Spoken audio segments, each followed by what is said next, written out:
Hi everyone. In the following poetry lesson, I will be going through a close analysis of the poem Felix Randall by Gerard Manley Hopkins.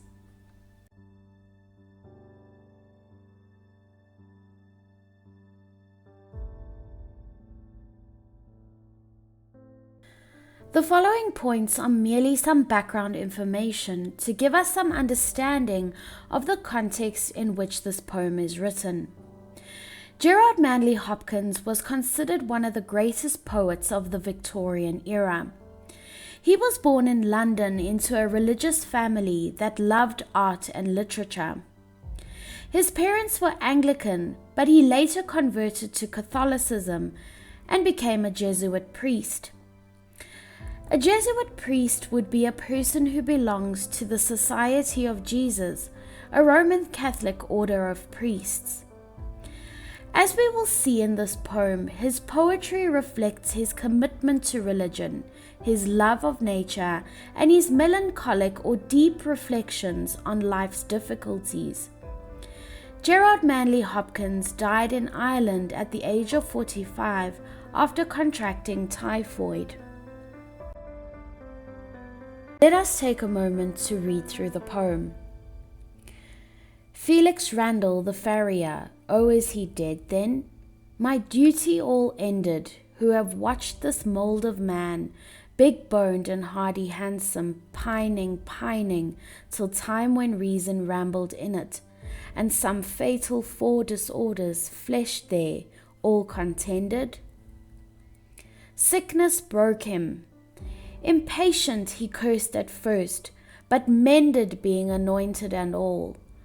Though a heavenlier heart began some months earlier, since I had our sweet reprieve and ransom tended to him. Ah well, God rest him all road ever he offended.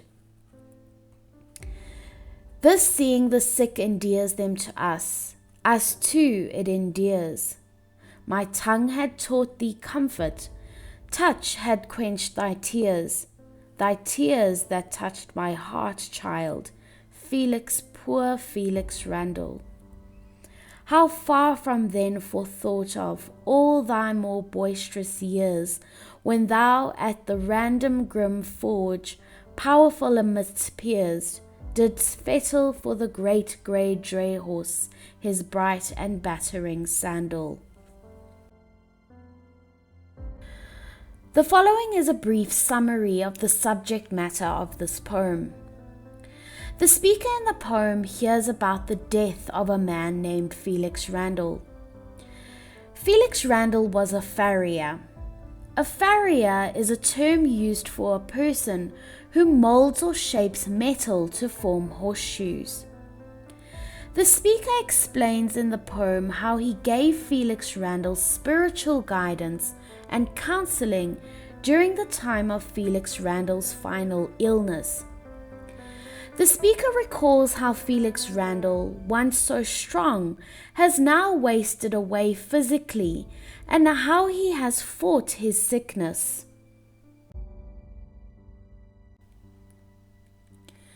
He remembers later that Randall turned his thoughts to God and the promise of eternal life. The speaker mentions the close relationship that developed between Felix Randall and him, who was Randall's counselor. Through the experience of Randall's illness, the speaker has developed compassion and a true connection with the dying man. The poem does not end on a sad note, but rather with a vivid description of Felix Randall in his younger, healthier days. We can consider the title of this poem for a moment. The title simply tells us whom the poem is about. The farrier Felix Randall, now dead after a long illness. The following is a close line-by-line analysis of this poem. Line 1 reads, Felix Randall the farrier, oh is he dead then? my duty all ended. As we have mentioned earlier, a farrier is a person who makes and fits metal shoes for horses. This suggests that Felix Randall's job was one of hard manual labor. The next phrase to consider is my duty.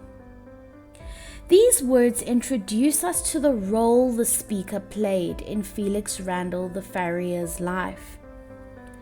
Line 1 of this poem simply deals with the speaker's initial reaction to the news of Felix Randall's death.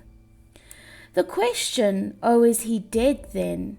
is a rhetorical question, conveying the speaker's disbelief in receiving the news of Felix Randall's death. Line 2 reads, "Who have watched his mold of man, big-boned and hardy handsome." Consider the word watched. As a Catholic priest, the speaker visited the farrier and watched the effect of the illness on the physical figure of the man. The fact that the speaker watched the events unfold indicates that the priest, in other words, the speaker, is able to offer a personal account of what happened. Felix Randall is described as big-boned and hardy handsome. Here we learned through the speaker's vivid image of Felix Randall that he had strength and power before his illness. Both phrases, big-boned and hardy handsome, suggest that Randall was a robust, strong man in a very masculine profession that required strength. Despite this, we soon see that Randall succumbs to his illness. Line 3 reads, "Pining, pining, till time when reason rambled in it." Take note of the repetition of the word pining. In this context, it does not refer to the longing for something, but rather, pining in this context refers to the physical and mental decline or the wasting away of a person. The repetition emphasizes the extent of Felix Randall's mental and physical decline. Consider the word reason. Felix Randall's reason, his ability to make sense of his world, has been rambled. In other words, Felix Randall's deterioration has led to his reason or his sanity being affected. The word rambled might also suggest that Felix Randall spoke in a confused way, without making sense due to his mental decline. Note that in contrast to Randall's previous strength, here the speaker creates a clear image of Felix Randall's physical and mental decline. Line 4 reads, "And some fatal 4 disorders fleshed there all contended." The fatal 4 disorders are the complications that Felix Randall developed and from which he suffered. The definition of the word contended is fighting or struggling, and thus when we consider the phrase fleshed there or contended, we could say that it was as if Felix Randall's complications or ailments fought against one another in his body as they manifested or fleshed themselves and ruined his body. We can interpret the rhetorical question at the end of the long description of the farrier's fading body and mind as an indication of the speaker's heartache. The next phrase in line 5 we will look at is "sickness broke him." We can say that the word broke has both a literal and a figurative meaning. Literally, the illness has broken or ruined Felix Randall's body. Figuratively, his sickness has broken his spirit and made him lose hope. What figure of speech do we have in this phrase, sickness broke him? Well done if you said personification. The personification emphasizes just how strong the illness or disease was that defeated such a strong and powerful man like Felix Randall. Impatient, he cursed at first. In the beginning of his illness, when Felix Randall realized he was becoming weaker, he perhaps felt frustration and impatience at losing his strength. However, this was mended.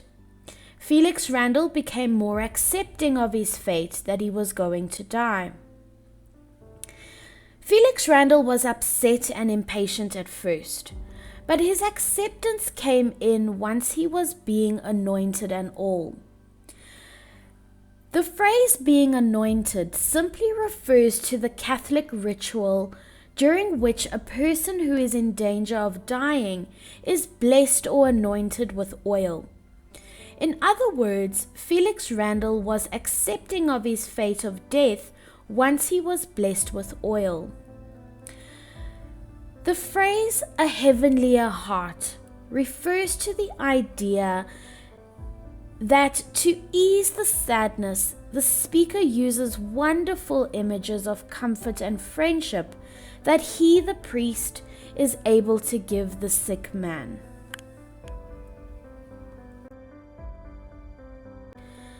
The speaker explains that he provided Felix Randall with comfort and friendship, as a heavenlier heart began some months earlier, since I had our sweet reprieve and ransom. Sweet reprieve and ransom is a reference to another Catholic ritual of Holy Communion, through which a person is saved from the punishment of sin and death. This is given to the sick and dying man, Felix Randall, as part of his last spiritual or religious ceremony. To summarize this, the speaker believes that a heavenlier heart began months earlier when the speaker provided Felix Randall with the promise of forgiveness for his sins and the promise of a new life, perhaps in heaven. The sweet reprieve and ransom was, as line 8 reads, tendered to him. Ah well, God rest him all road ever he offended. Consider the phrase tendered to him. In this context, this phrase means to give or provide something spiritually. In other words, the speaker, who remember is also a priest, spiritually provides Felix Randall his Holy Communion, and thus the speaker was able to fulfill the divine or holy work needed by Felix Randall before he died. Let's take a look at the phrase all road. This phrase simply means if.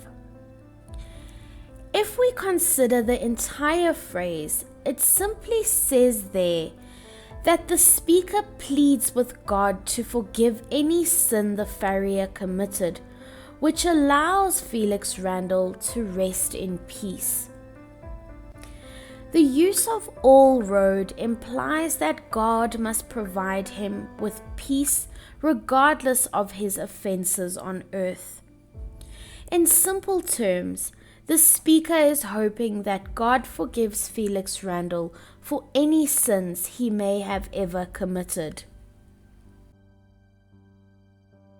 Line 9 reads, "This seeing the sick endears them to us too it endears."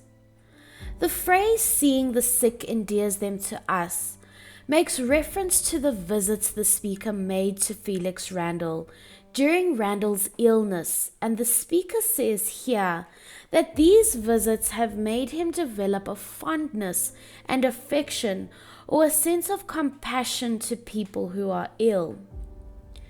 The speaker says, "Us too it endears." In other words, by having to care for the ill or the weak, we become softer and more compassionate in ourselves, just like the speaker did.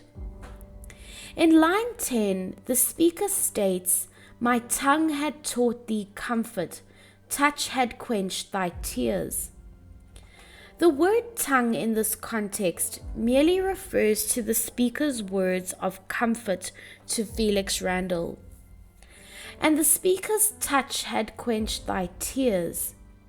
In other words, the speaker's touch was able to provide enough comfort to stop Felix Randall from crying. Line 11 reads, "Thy tears touched my heart, child, Felix, poor Felix Randall." The block here reads, the speaker refers to Felix Randall as a child, even though Felix Randall is a grown man. It can be suggested that Randall has become childlike in his helplessness, or that as a priest, the speaker sees him as a child of God. A third interpretation of the word child is that the speaker sees Felix Randall almost as a son and thus refers to him as a child. Line 12 reads, "How far from then forethought of all thy more boisterous years."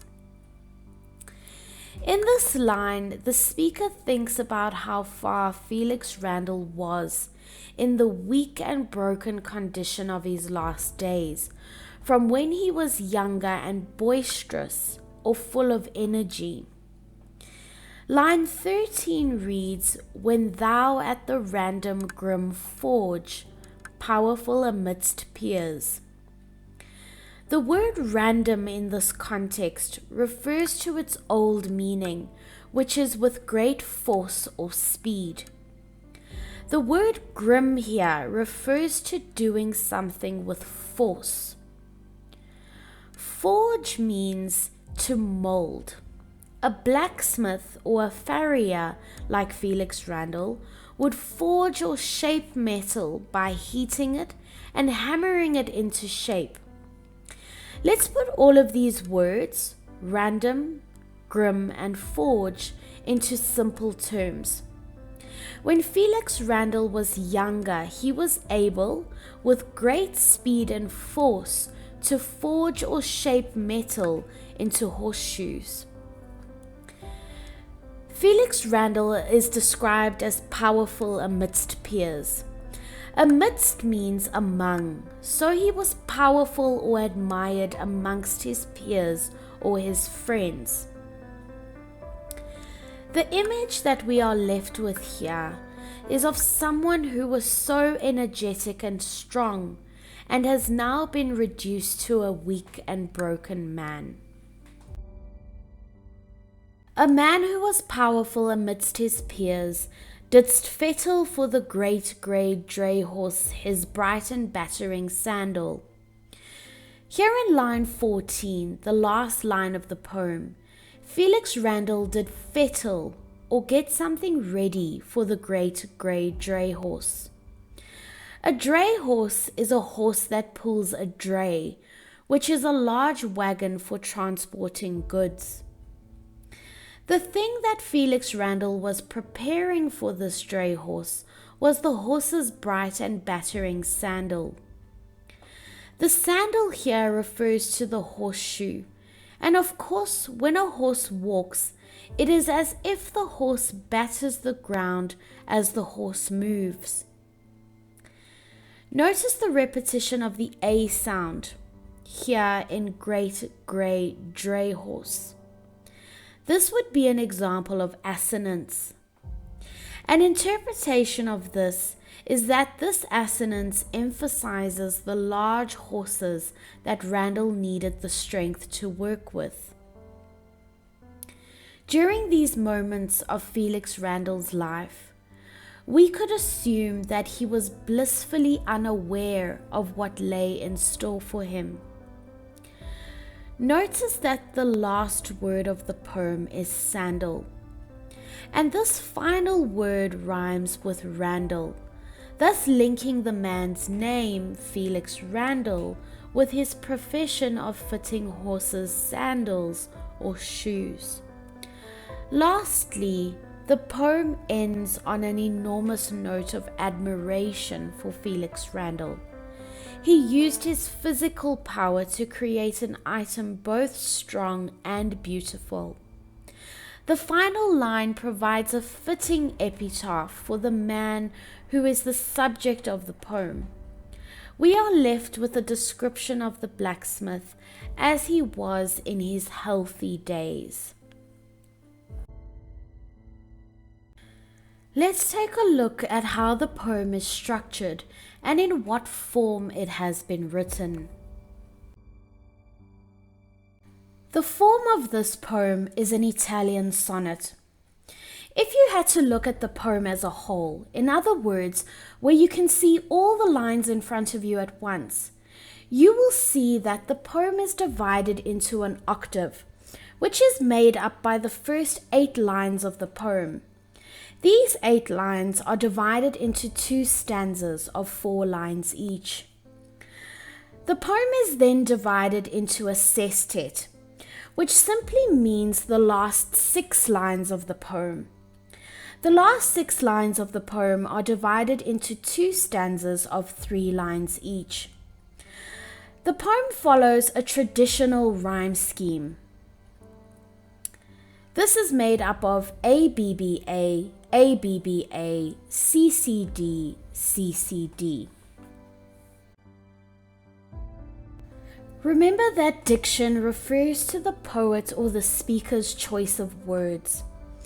A question about diction is a frequent question in your English exams, and not only in the literature exam, but it can come up in your language exam too. So it is important that you know what it means. This being said, in your answer about the speaker or the poet or the writer's diction, you will always need to quote certain words or phrases in order to illustrate which particular words or diction you are referring to. In this poem, we can state that some of the speaker's choice of words either has positive connotations or negative connotations. The speaker uses words with negative connotations to describe Felix Randall's sickness. For example, cursed, the phrase sickness broke him, and the repeated words pining, pining. When the speaker discusses the effects of his friendship with Felix Randall, he chooses words with positive connotations, such as heavenlier heart, the phrase sweet reprieve and ransom, which speaks of the comfort Randall got from his religious faith. The word tended almost sounds like the word tender, which means gentle. And other positive terms include endears, comfort, quenched thy tears, and touched my heart. In the last few slides of this analysis, I would like to mention the tone of the poem Felix Randall. Remember that the tone refers to the attitude or the feelings of a speaker or of a writer. Tone and diction often go hand in hand because it is a writer's choice of words that will determine the tone or the feelings expressed in his or her writing. In lines 1 to 4 of the poem, the speaker begins by saying the farrier's name and immediately goes on to ask, "Oh, he is dead then?" as if he is talking to someone who has just brought him the news. Here we could say that the tone is of surprise and perhaps even shock. The speaker then describes his memory of Felix Randall and how he watched him pining as the illness progressed, and how his duty as priest and counselor is now over. We could say that there is a tone of sorrow and grief. In lines 5 to 8, the speaker remembers thankfully how Randall got peace and comfort from the sweet reprieve and ransom that he as a priest could offer him. Here we could say we have a tone of thankfulness or gratitude. The speaker ends the octave by hoping that God will rest him and forgive any sins Felix Randall may have committed. And here we could say that the tone is hopeful or optimistic.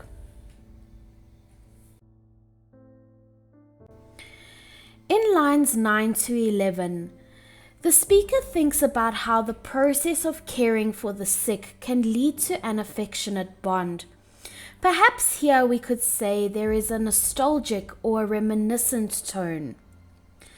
The speaker becomes quite emotional as he addresses Felix Randall directly in a way that shows his real grief and loss. In this section of the poem, we could say that the tone is mournful and filled with sorrow. In the last lines of this poem, just as we might end our discussion of someone's death by giving our favorite memory of the person, the speaker becomes calmer and describes the strong, vigorous man in his boisterous years, when he hammered and mended horseshoes and nailed them to the hooves of the huge, powerful, great grey dray horse with no difficulty. The final image the speaker gives us is of the horseshoe, the bright and battering sandal, which gives us an idea of the satisfaction that Randall got from his work. In the last description of the image of Felix Randall, we can say the tone is of acceptance, but also a tone of fondness, affection, and admiration for the man who Felix Randall was. Thank you for watching this video presentation on Gerard Manley Hopkins' poem Felix Randall. Please be sure to like this video and also to subscribe to my channel, where I will be posting more content for English Home Language and English First Additional Language for grades 8 to 12.